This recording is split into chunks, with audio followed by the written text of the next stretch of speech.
विस्तार से चर्चा करेंगे, समझने की कोशिश करेंगे। कर्नल रिटायर्ड टीपी त्यागी साहब जो कि डिफेंस एक्सपर्ट हैं, वो मेरे साथ मौजूद हैं। श्रुति दासगुप्ता विदेशी मामलों के जानकार मेरे साथ मौजूद हैं। सबसे पहले मैं कर्नल रिटायर्ड टीपी त्यागी साहब के पास चलूंगा और पूछने की कोशिश करूंगा। टीपी त्यागी साहब, एक देश का पूर्व प्रधानमंत्री, कोर्ट का ऑर्डर है उनके परिवार, उनके जो लोग हैं उनसे मिलने का, बावजूद करीब 24 दिन से ज़्यादा का समय हो चुका है। इमरान खान से कोर्ट के आदेश के बाद बावजूद भी मुलाकात नहीं होने दी जा रही है। परिवार वाले कहते हैं कि साहब हत्या कर दी गई है, या और अलग अलग तरह की चर्चा चल रही है। आखिर क्या है जो पाकिस्तान में घट रहा है? देखिए, जो फील्ड मार्शल मुनीर है, ये बहुत ही चालाक व्यक्ति है। इन्होंने जो जिद शुरू हुई थी वो तो 2019 से हुई थी, जब इमरान खान ने इनको हटा दिया था आईएसआई के डायरेक्टर जनरल के पद से। लेकिन उसके बाद से इन्होंने एक एक करके ऐसे स्टेप लिए हैं जिससे ये पता लगता है कि अगर इमरान खान नहीं भी मरे हैं तो आने वाले समय में मार दिए जाएंगे या उन्हें भगा दिया जाएगा।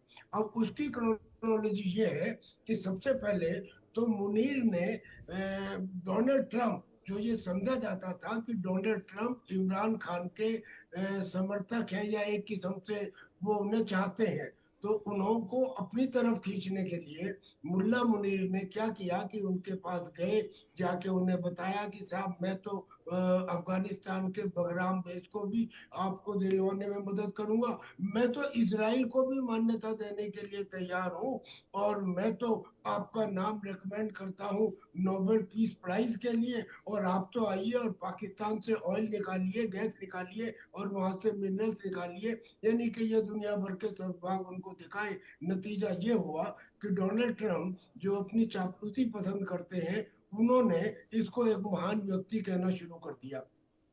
उसके बाद ऑपरेशन सिंदूर में इन्होंने अपने आप को हारने के बाद भी फील्ड मार्शल डिक्लेयर करवा लिया, और उसके बाद इन्होंने कॉन्स्टिट्यूशन में अमेंडमेंट करवाया। कॉन्स्टिट्यूशन में अमेंडमेंट के मुताबिक ये चीफ ऑफ डिफेंस फोर्सेस बन चुके हैं, और उस कॉन्स्टिट्यूशन में ये लिखवा दिया गया है अमेंडमेंट के अंदर कि वहां के प्रेसिडेंट और चीफ ऑफ डिफेंस फोर्सेस को एक इम्यूनिटी है अगेंस्ट एनी लीगल एक्शन। यानी कि जैसे जब बेनजीर की हत्या की गई थी, उस समय जो परवेज मुशर्रफ थे उनके खिलाफ बाद में केस चला, उन्हें फांसी की सजा हुई, वो बात अलग है कि वो अपनी मौत मर गए। लेकिन इन्होंने कहा कि कहीं ऐसा ना हो कि मैं इमरान खान की मौत के बारे में मेरे ऊपर केस चले, लिहाजा इन्होंने उसका भी रास्ता बंद करवा लिया। और अब जो ये नहीं कह रहे हैं, मुझे तो नहीं लगता कि इमरान खान जो है वो मरे होंगे, लेकिन ये यकीनन है, चूंकि इमरान खान ने एक चिट्ठी लिखी थी चीफ जस्टिस ऑफ पाकिस्तान को, जिसमें उसने कहा था कि मुझे 9 फीट बाई 11 फीट की कोठरी में रखा गया है, और मुझे ना तो अखबार मेरे पास है, ना मेरे पास कोई टेलीविजन है, और अपनी बुरी हालत के बारे में उन्होंने बयान किया था।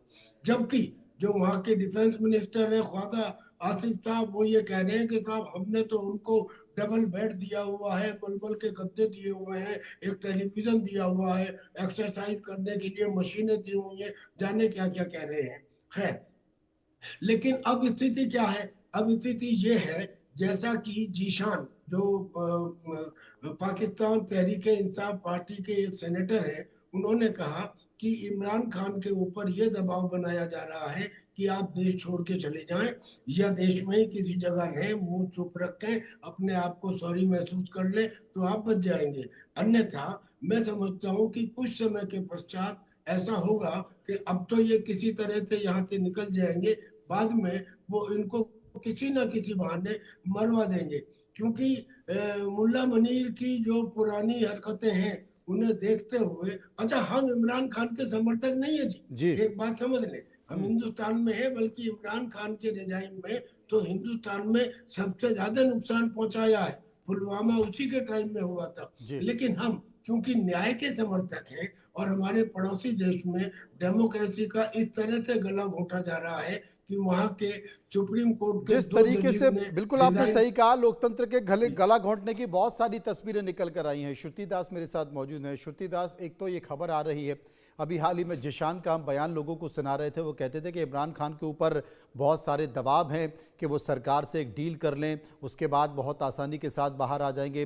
दूसरी तरफ लगातार ये खबर आ रही है कि क्या पाकिस्तान में सत्ता पलट हो सकता है, परिवार के लोगों को, पार्टी के लोगों को इमरान खान से मिलने नहीं दिया जा रहा। और तीसरी चीज़ है कि जो संवैधानिक बदलाव वहाँ पर किए जा रहे हैं, यूएन ने क्लास लगाई है पाकिस्तान की कि पाकिस्तान के लोकतंत्र को कमजोर किया जा रहा है। जो 27वां संवैधानिक संशोधन वहां पर हुआ है, जिसमें नई संघीय संवैधानिक अदालत बनाने जाने की बात की जा रही है, जिसमें तमाम जो अधिकारी हैं, राष्ट्रपति और सैन्य अधिकारी हैं, उन्हें आजीवन कानूनी छूट मिल जाएगी। तो ये क्या है जी? एक सिस्टम तैयार किया जा रहा है जिससे आसिम मुनीर और उनके साथ जो चलने वाले लोग हैं उनको ताउम्र पॉलिटिकल प्रोटेक्शन रहे, उसको कॉन्स्टिट्यूशनलाइज कर दिया गया है। तो इससे उनको जो है अब ये अदालतें जो हैं वो कॉन्स्टिट्यूशन को इंटरप्रेट करके अप्लाई करती हैं। करेक्ट? आप कॉन्स्टिट्यूशन ही अगर बदल देते हो, और उसको जब उनके पास किया था अमेंडमेंट को, जब उन्होंने तब बोला था कि ये इंडिया के खिलाफ एक बहुत बड़ा घात लगाया है पाकिस्तान ने, जबकि ऐसा कुछ भी नहीं था। इसमें इंडिया का कोई लेना देना नहीं है। उन्होंने अपनी जुडिशरी को सब नीचा कर दिया।